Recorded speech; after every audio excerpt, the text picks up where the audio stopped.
Hello viewers, এই মুহূর্তে আমি মার্কেটের জন্য একটা শর্ট টাইমের আপডেট আপনাদেরকে জানিয়ে দিব। সেই সাথে মার্কেটে অনেক ইনফরমেশন আছে যে অনেক দেশ আপনাকে আপনার এটাকে অ্যাপ্রুভাল দিতেছে, ট্যাক্স বসাতে চাচ্ছে।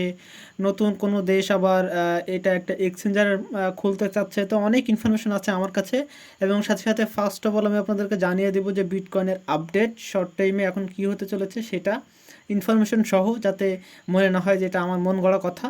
তো আমি যদি শুরুতে আপনাদেরকে একটা চার্ট দেখা, সেটা হলো যে এই মুহূর্তে গত 4 ঘন্টা টাইম ফ্রেমে আমি যদি দেখাই যে কতগুলো মানুষ বুলিশ বিয়ারিশ, আপনারা ক্লিয়ারলি দেখতে পাচ্ছেন যে ভেরি বুলিশ এবং বুলিশ দুইটা মিলিয়ে প্রায় 32%, এবং যদি বিয়ারিশ এবং ভেরি বিয়ারিশ এই দুইটা ধরি তাহলে অ্যারাউন্ড 32%, অর্থাৎ সেম টু সেম, এবং বাদবাকি 36% আছে হচ্ছে আপনার নিউট্রাল। সুতরাং ওভারঅল মার্কেট একটা নিউট্রালের ভিতরে আছে।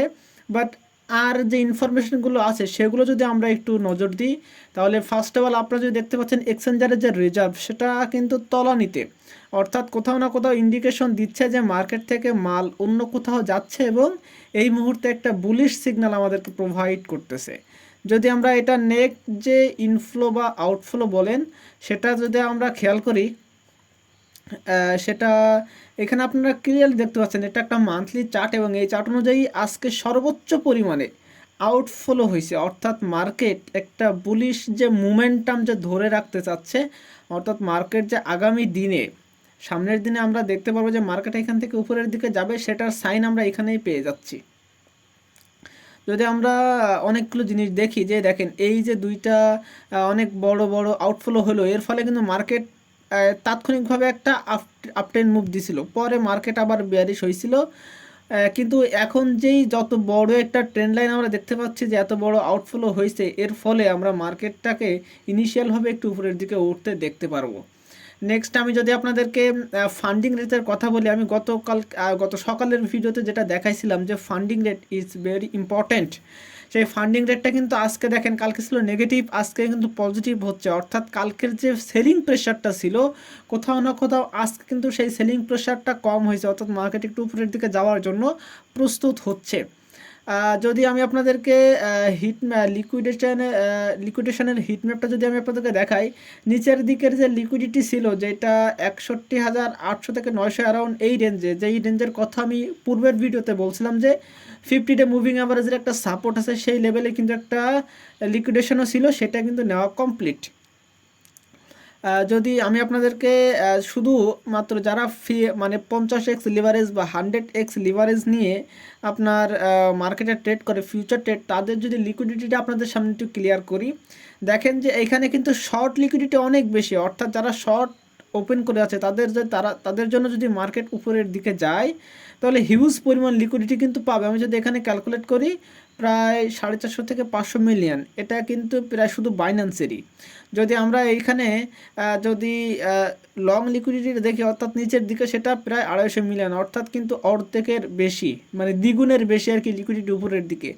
মার্কেট একটু উপরের দিকে টার্ন ওভার দিতে পারে। যদি আমরা ওপেন ইন্টারেস্ট দেখি, সেটা হলো ভেরি ইম্পর্টেন্ট জিনিস। ওপেন ইন্টারেস্ট কিন্তু লাগাতার কিন্তু মানে কমতেছে আর কি। যদি এটা এভাবে কমে তাহলে মার্কেটে আমরা ভলাটিলিটি একটু কম দেখতে পারবো, এছাড়া কিছুই না। মার্কেটকে নির্দেশ করে যে মার্কেট হচ্ছে আপনার এখন একটু স্থির অবস্থায় হতে চলেছে, এরকম একটা নির্দেশ দেয়। বাট আমরা যদি টপ ট্রেডার্সের অ্যাকাউন্টটা যদি খেয়াল করি, তাহলে এখানে আপনারা দেখতে পাচ্ছেন যে আজকে প্রায় 60%-এর বেশি লং লং অ্যাকাউন্ট ওপেন করা আছে আর কি। এটা শুধু বাইন্যান্সের যেগুলো টপ ট্রেডার তাদের ইনফরমেশন। তো সেই হিসেবে আমাদেরকে কোথাও না কোথাও ইন্ডিকেট দেয় যে এখান থেকে একটা লং ওপেন করা যায়, এই ইনফরমেশনের থ্রুতে এটা বলা যায়। এখন যদি আমরা চার্টের দিকে খেয়াল করি, আমি গত ভিডিওতে যেভাবে বলছিলাম যে এইখানে আপনারা দেখেন, এইখানে যে লাইনটা আছে যেটা রেজিস্ট্যান্স লাইন, এই লাইনটা দেখেন, এই লাইনটা এবং এই যে লাইনটা যেটা হচ্ছে ট্রেন্ড লাইন, এই লাইনটার উপরে কিন্তু মার্কেট কিন্তু এখন অবস্থান করছে। এবং এটা কিন্তু খুব বড় ইম্পর্টেন্ট জিনিস, যেটা হচ্ছে এই যে 50 ডে মুভিং অ্যাভারেজ, এইটা আপনারা যদি আমি আরও ভালো করে দেখাই, এই যে লাল যে দাগটা, এটা হচ্ছে 50 ডে মুভিং অ্যাভারেজ, এবং এর উপরে মার্কেট সাস্টেইন করতেছে। যদি এইখান থেকে মার্কেট ক্লপস করে, মার্কেটের যে এটা ডেইলি ক্যান্ডেল, যদি আমরা এই ক্যান্ডেলটা দেখি, এখনও 9 ঘন্টা মতো বাকি আছে, এই ক্যান্ডেলটা যদি এর উপরেই সাস্টেইন করে তাহলে মার্কেট এইখানে অলরেডি, মানে তখন মার্কেট একটা বুলিশ মুভমেন্ট পাবে, কারণ ডেইলি ক্লোজিং 50 ডে মুভিং অ্যাভারেজের উপরে ক্লোজ করলে মার্কেট এখান থেকে একটা বুলিশ মুভমেন্ট আমরা দেখতে পারবো। কারণ পিছনে যে ডাটাগুলো আমি আপনাদেরকে দেখালাম সেখানে আপনারা দেখতে পেলেন যে এখানে কিন্তু অনেক বেশি মার্কেট থেকে মাল কিন্তু অন্যদিকে গেছে বিভিন্ন ওয়ালেটে। তো সেই কারণে মার্কেট একটা বুলিশ মুভমেন্ট কিন্তু পাচ্ছে, এবং এই নিউজটা কিন্তু আমাদের আগে মার্কেট মেকার্সরা তাদের কাছে কিন্তু পৌঁছাই গেছে। সুতরাং এখানে কোথাও না কোথাও বোঝা যাচ্ছে যে একটা মার্কেট উপরের দিকে যেতে পারে এই ইনফরমেশনগুলো থ্রুতে, এবং এটাই আজকের মার্কেট যে আপডেট সেটা। এখন যদি আমি আপনাদেরকে অন্যান্য নিউজগুলো মার্কেটের যে ইফেক্টিভ ইম্পর্টেন্ট নিউজ সেটা যদি আমি আপনাদেরকে বলি, ফার্স্ট অফ অল হচ্ছে যে এটা হচ্ছে একটা সেমলার সায়েন্টিফিক একটা কোম্পানি, যেটা হচ্ছে হেলথ কেয়ার কোম্পানি এবং ন্যাসড্যাকের ভিতরেই পড়ে। সেই কোম্পানি কিন্তু বিটকয়েন বাই করতেছে, যেটা কোথাও না কোথাও আমাদেরকে সাইন করে যে মার্কেটের অ্যাডপশন কিন্তু বাড়তেছে, বিটিসির অ্যাডপশন। আর বিটিসির অ্যাডপশন মানেই ক্রিপ্টোকারেন্সির অ্যাডপশন। যদি নেক্সট যে আপনার ইনফরমেশন সেটা হচ্ছে খুবই বড় ইনফরমেশন, যে রাশিয়া হচ্ছে 1 সেপ্টেম্বরে তারা একটা ক্রিপ্টোকারেন্সি এক্সচেঞ্জ খুলতে যাচ্ছে, মানে এক্সচেঞ্জ খোলার একটা ট্রায়ালে যাচ্ছে। এবং এই রিপোর্টটা করছে কিন্তু ব্লুমবার্গ। আপনারা ক্লিয়ারলি এখানে খেয়াল করেন, ব্লুমবার্গ কিন্তু অনেক বড় একটা রিপোর্ট আচ্ছা নিউজ রিপোর্টার।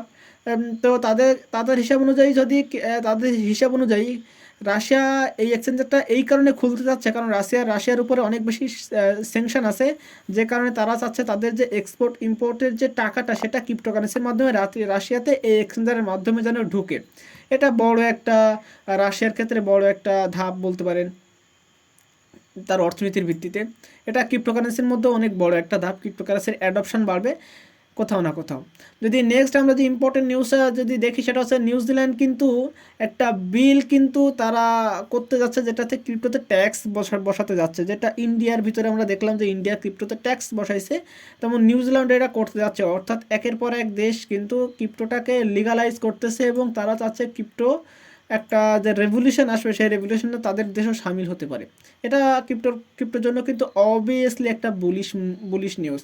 এবং যদি আমরা আরেকটা নিউজ দেখি সেটা হলো যে ইথেরিয়াম কিন্তু প্রায় $35 মিলিয়ন ও ডলারের মূল্যের ইথেরিয়াম কিন্তু এক্সচেঞ্জারে কিন্তু শিফট হয়েছে। এবং এটা এই যে আপনারা দেখতে পাচ্ছেন যে এই Amber group to Binance deposit, Amber group to Kraken deposit, এবং এটা কোথাও না কোথাও ইন্ডিকেশন দেয় যে এখানে এটা একটু সেল হতে পারে এবং মার্কেটে ইথেরিয়ামের একটা সেলিং প্রেশার আমরা দেখতে পারি।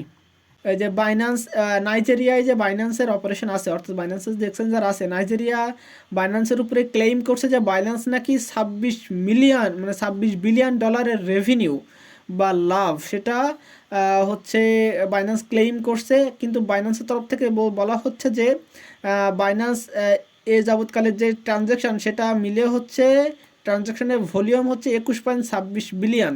তাহলে সেখানে কেমন করে 26 বিলিয়ন লাভ হয়, অর্থাৎ আমাদের কাছে যে ফিটা কেটে নেয় সেইটাকে মূলত রেভিনিউ হিসেবে ধরা হয়। তো ফির পরিমাণ তো অনেক কম, আমরা জানি প্রায় 0.5% হচ্ছে তারা রেভিনিউ 0.25% মেবি তারা রেভিনিউ নেয়। তো সেটা কিন্তু এই 26 মিলিয়ন যদি 21 মিলিয়ন বা 22 মিলিয়ন যদি ট্রানজ্যাকশন হয় সেখানে রেভিনিউ তো অনেক কম আসবে, কয়েক মিলিয়নের নিচেও রেভিনিউ আসবে। তো সেটা হিসেব করলে কিন্তু বাইন্যান্সের তরফ থেকে বলা যাচ্ছে যে নাইজেরিয়ার সরকার যেই ক্লেমটা করতে যাচ্ছে বা যেই কেসটা করতে যাচ্ছে এদের বিরুদ্ধে সেটা কিন্তু একটা ভাওবাস, এটাও কিন্তু একটা কনসার্নের বিষয়, ক্রিপ্টোকারেন্সি মার্কেটের প্রভাব পড়তে পারে যদি এটা আবার নেক্সট লেভেলে যায়। তো যদি আমরা যে নেক্সট যে কথাটা বলো সেটা হচ্ছে যে আপনার এই যে টন কয়েন এর যে সিও বা টন কয়েন না, আপনার হচ্ছে টেলিগ্রামের যে সিও সে যে ধরা পড়ছে। টেলিগ্রাম কিন্তু একটা বিরাট কমিউনিটি হয়ে গেছে ক্রিপ্টোকারেন্সির জন্য। তো সেটার কিন্তু প্রভাব পড়বে যদি আপনার এই যে প্যাভেল ধ্রুব সে তার যে কেসের পরবর্তী পর্যায়ে কি হবে এটার উপর বেস করে মার্কেটে কিন্তু প্রভাব পড়বে। অলরেডি আপনারা শুনেছেন যে ইন্ডিয়া কিন্তু এর উপরে আপনার নজরদারি করতেছে আপনার এই যে টেলিগ্রামের উপরে। তো তারা কিন্তু এখনও বলে না যে টেলিগ্রাম ব্যান করবে, এবং তারা এটাও বলতেছে না টেলিগ্রাম ব্যান করার কোনো নতুন সিদ্ধান্ত তাদের কাছে আছে, বাট তারা শুধু দেখতেছে এটা কোথায় কি করা যায় আর কি। তো যদি টেলিগ্রাম ব্যান হয় তাহলে সেটাও কিন্তু মার্কেটের উপরে একটা ডিরেক্ট প্রভাব পড়বে, মার্কেটের আমরা ডাউনফল দেখতে পারবো। কারণ টন কয়েন কিন্তু টপ 10-এর ভিতরেই আছে এই কারণে আমাদের কনসার্নের বিষয়। কিন্তু এর অপোজিট একটা জিনিস আমাদেরকে ভাবতে হবে, যদি এই মুহূর্তে আপনার যখনই দেখবেন যে প্যাভেল ধ্রুব জেল থেকে ছাড়া পাইছে বা বেল পেয়েছে, এরকম যদি কোনো নিউজ পান, সঙ্গে সঙ্গে আপনারা লং ওপেন করে রাখতে পারেন। এর মেইনলি কারণ হচ্ছে এই নিউজটা আসার সাথে সাথে টন কয়েনে একটা স্পাইক মারবে, সবাই বাইং মুডে চলে যাবে, একটা বাইং প্রেশার ক্রিয়েট হবে এবং অ্যারাউন্ড আপনারা দেখতে পাবেন $6 উপরে টন কয়েনের প্রাইস চলে যাবে। তো এটা অলওয়েজ আপনার চোখ কান খোলা রাখবেন, সাথে আমিও রাখবো। আমি যখন এই নিউজটা পাবো অলওয়েজ আপনাদের কাছে শেয়ার করতে থাকবো। নেক্সট আরেকটা কথা, যে নেক্সট ইনফরমেশন সেটা হচ্ছে যে ফেডারেল রিজার্ভের যে ইন্টারেস্ট রেট কাট করবে, যেটা গত 2-2.5 বছর থেকে কাট করা হয়নি, সেটা যদি কাট করা হয় তারপরেও কিন্তু একটা রিসেশন কিন্তু আসতে পারে মার্কেটে। তো এই রিসেশনের জন্য আমাদেরকে তৈরি হতে হবে, এমনটাই একটা ধারণা পাওয়া যাচ্ছে। তো সেটা যদি হয় তাহলে মার্কেটে আবারও আমরা সেটা দেখতে পারবো, একটু দেরিতে হলেও 6 মাস 5-6 মাস দেরি হবে অ্যারাউন্ড। তার মধ্যে বিটকয়েনের প্রাইস অ্যারাউন্ড $90-1 লাখ যাওয়ার পসিবিলিটি অনেক বেশি।